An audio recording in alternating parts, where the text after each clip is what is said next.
출애굽기가 이제 어느덧 끝에 다다르고 있습니다. 지금까지 창세기와 출애굽기의 말씀을 주의 스타일로 함께 묵상하다 보니 벌써 두 권의 말씀이 끝에 다다르고 있네요. 이렇게 약 4년이 지나면 성경 전체를 깊게 묵상할 수 있을 것입니다. 끝까지 인내하시기를 바랍니다. 오늘 말씀은 출애굽기 37장 말씀 되겠습니다. 제 37장.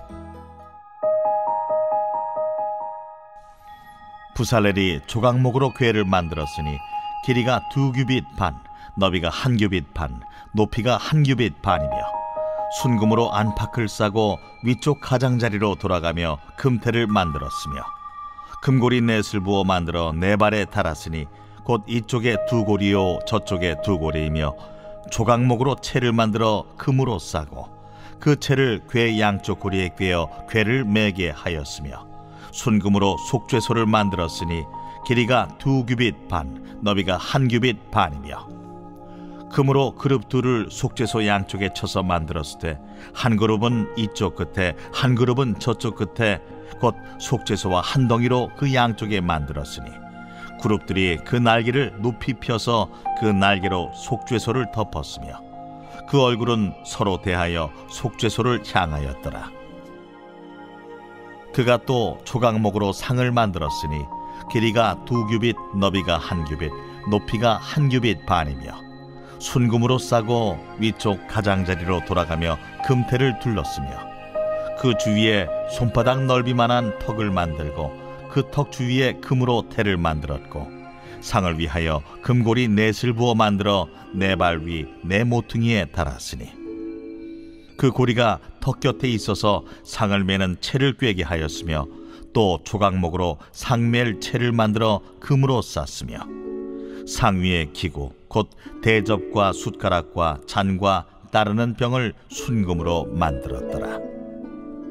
그가 또 순금으로 등잔대를 만들되 그것을 쳐서 만들었으니 그 밑판과 줄기와 잔과 꽃받침과 꽃이 그것과 한 덩이로 되었고 가지 6이 그 곁에서 나왔으니 곧 등잔대의 3가지는 저쪽으로 나왔고 등잔대의 3가지는 이쪽으로 나왔으며 이쪽 가지에 살구꽃 형상의 잔셋과 꽃받침과 꽃이 있고 저쪽 가지에 살구꽃 형상의 잔셋과 꽃받침과 꽃이 있어 등잔대에서 나온 가지 6이 그러하며 등잔대 줄기에는 살구꽃 형상의 잔넷과 꽃받침과 꽃이 있고 등잔대에서 나온 가지 6을 위하여는 꽃받침이 있게 하였으되 2가지 아래에 한 꽃받침이 있어 줄기와 연결하였고 또 2가지 아래에 한 꽃받침이 있어 줄기와 연결하였고 또다시 2가지 아래에 한 꽃받침이 있어 줄기와 연결되게 하였으니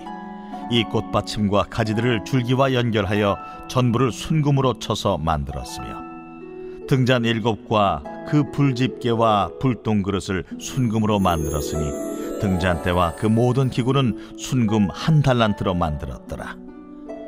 그가 또 조각목으로 분향할 제단을 만들었으니 길이는 1규빗이요 너비도 1규빗이라 네모가 반듯하고 높이는 2규빗이며 그 뿔들이 제단과 연결되었으며 제단 상면과 전후 좌우면과 그 뿔을 순금으로 싸고 주위에 금태를 둘렀고 그 태 아래 양쪽에 금고리 2를 만들었을 때 곧 그 양쪽에 만들어 제단을 매는 채를 꿰게 하였으며 조각목으로 그 채를 만들어 금으로 쌌으며 거룩한 관유와 향품으로 정결한 향을 만들었을 때 향을 만드는 법대로 하였더라.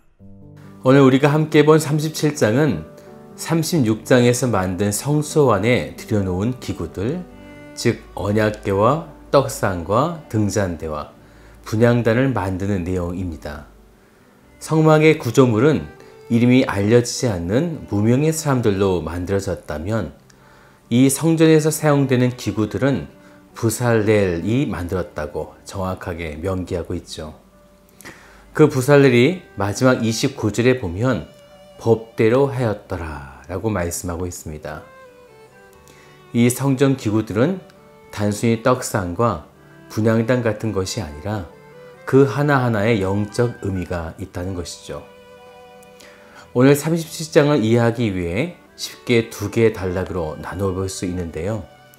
이 말씀은 이미 출애굽기 25장에서도 주셨던 말씀들입니다. 오늘 37장에서 먼저 첫 번째 단어는 1절부터 9절까지인데요. 여기에는 언약궤인 증거궤와 속죄소를 만드는 내용이 담겨 있습니다. 성경을 보면 하나님의 법궤를 언약궤라고 부르기도 하고 증거궤라고 부르기도 하죠. 또 법궤, 여호와의 궤 이렇게 다양하게 불리고 있는데 그것은 영적인 의미 때문에 그렇습니다. 이 궤의 용도는요. 출애굽기 25장 16절에 보면 내가 네게 질 증거판을 궤 속에 둘지며 바로 하나님이 주신 십계명 두 개의 돌판을 두는 곳입니다. 그리고 이 십계명이 있는 궤에 속죄소가 만들어지는데요. 오늘 보면 6절을 보면요. 순금으로 속죄소를 만들었으니 이 속죄소는 별도로 떨어져 있었던 것이 아니라 출애굽기 25장 21절에 보면 속죄소를 궤 위에 얹고 라고 하셨어요. 일종의 뚜껑 같은 것입니다. 궤 위에 덮는 것, 그것이 속죄소가 되는 것이죠. 이 속죄소에는 대제사장이 1년에 한 번 대속죄일에 피를 가지고 지성소에 들어가서 뿌리는 곳이 됩니다. 여기에는 아주 중요한 신앙적 원리가 있는데요. 법궤 위에 속죄소가 있고 그리스도의 피로 상징되는 어린 양의 피를 그 위에 뿌리는 것이죠. 만약이요, 이 궤에 있는 십계명이 속죄소보다 위에 있어서 피를 뿌리게 되면 우리는 십계명을 통해 그리스도를 볼 수 있게 되겠지만 십계명 위에 그리스도의 피가 뿌려졌기 때문에 우리는 그리스도의 피를 통해 십계명을 바라볼 수 있게 된 것입니다. 이것이 복음이죠. 십계명을 잘 지켜야만 그리스도의 피를 경험하고 은혜를 받는 것이 아니라 먼저 그리스도의 피의 은혜를 받고 그에 따른 믿음의 고백으로 십계명 그 언약을 지켜나가는 삶. 이것이 복음이고 복음이 이끄는 삶이 되어지는 것입니다. 이제 두 번째 단어는 10절부터 29절까지인데요. 여기는 떡상과 등잔대와 향단을 만드는 말씀이 나옵니다. 성소에는 성소와 지성소가 이렇게 두 군데가 분리가 되어지죠. 지성소에는 하나님의 궤가 있는 곳이고 그 앞에 성소에는 지금 보게 될 떡상과 등잔대, 분향단이 있게 되어집니다. 그리고 그 경계는 휘장으로 가려져 있게 되죠. 먼저 10절의 말씀을 보면 떡상이 나오죠. 그가 또 조각목으로 상을 만들었으니 길이가 2규빗, 너비가 1규빗, 높이가 1규빗 반이며 떡상에는 12개의 떡이 준비되고 그것을 드리라고 말씀하시는데 이것은 하나님께 마치 제사의 음식처럼 드시라라고 드리는 것이 아니라 요한복음 6장 51절의 말씀처럼 나는 하늘로서 내려온 산떡이니 사람이 이 떡을 먹으면 영생하리라 하신 주님을 상징하는 것입니다. 바로 주님의 몸을 상징적으로 우리가 먹게 되어진 거죠. 그래서 제사장은 제성소로 들어가기 전에 성소에서 떡상에서 떡을 먹고 그 다음에 등잔대에서 빛을 살피게 되어지죠. 이 등잔대는 17절부터의 말씀을 보면 소개되어져 있는데 이 등잔대는 빛 대신 그리스도를 상징하게 되어집니다. 이 등잔대는 18절을 보면 가지 6이 그 곁에서 나왔으니 그러니까 등잔대의 줄기는 총 7개, 7촛대가 되어지는데 양쪽에 3가지 줄기가 있고 중앙에 1개의 등불이 올라가는 구조로 되어 있습니다. 7은 완전수이죠. 이 등불에 들어가는 감람류가 들어가게 되어지는데 절대로 이 등잔대의 불이 꺼져서는 안 됩니다. 구약시대에는 이 불을 껐다가는 죽게 되어지죠. 여기에 사용되는 이 감람류는 성령을 상징합니다. 성령이 쉬지 않고 끝없이 부어져야 한다는 것이죠. 그 성령이 끊어지면 죽는다라는 것을 말하고 있는 것입니다. 이제 마지막 분향단이죠. 25절부터 분향단에 대해 말씀하시는데 이 분향단은 향을 드리는 곳이에요. 25절을 보시면 그가 또 조각목으로 분향할 제단을 만들었으니.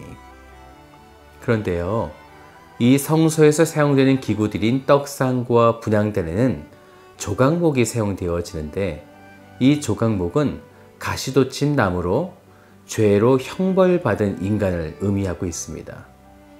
이것은 곧 인간으로 오신 예수 그리스도를 의미하고 있는 거죠. 그가 우리에게 떡인 몸을 주시고 향, 곧 그리스도의 기도를 하나님께 대신 올려드리는 중보자로서 기도를 올려드리게 되어진다라는 것입니다. 제사장은 이 세 가지의 기구들을 통해 그리스도를 만난 이후에 하나님 앞에 휘장을 열고 그곳에 하나님의 교회에 임재하신 하나님을 만날 수 있게 되어지는 것이죠. 성막, 성소, 성전기구, 이 모든 것은 정확히 하나님의 법대로 만들라고 말씀하셨는데 그것은 구원은 전적으로 하나님께 있음을 말해주고 있는 것입니다. 사람의 뜻에 의해서 구원이 이루어지지 않는다. 죄인된 우리는 오직 하나님의 법에 의해서 예수 그리스도를 통해 하나님께 나아가며 구원을 얻는다는 사실을 분명하게 이 성전 기구들을 통해서 보여주고 계십니다. 오늘 우리를 구원하신 하나님의 전적인 은혜를 바라보며 감사하신 하루가 되시기를 주님의 이름으로 축복드립니다. 다 같이 기도하겠습니다. 우리를 하나님의 놀라우신 구원으로 이끌어주신 참 좋으신 아버지 하나님, 죄인된 우리들의 뜻대로 하나님의 구원이 움직여지는 것이 아니라 구원은 오직 하나님께 있음을 이 시간에 고백합니다. 오늘 하나님의 전적인 은혜로 구원받은 우리들이 어떤 모습으로 우리의 삶을 살면 되겠습니까? 오직 하나님의 은혜를 기억하고 감사하며 하나님의 뜻대로 살아가는 우리들이 되어지도록 인도하여 주옵소서.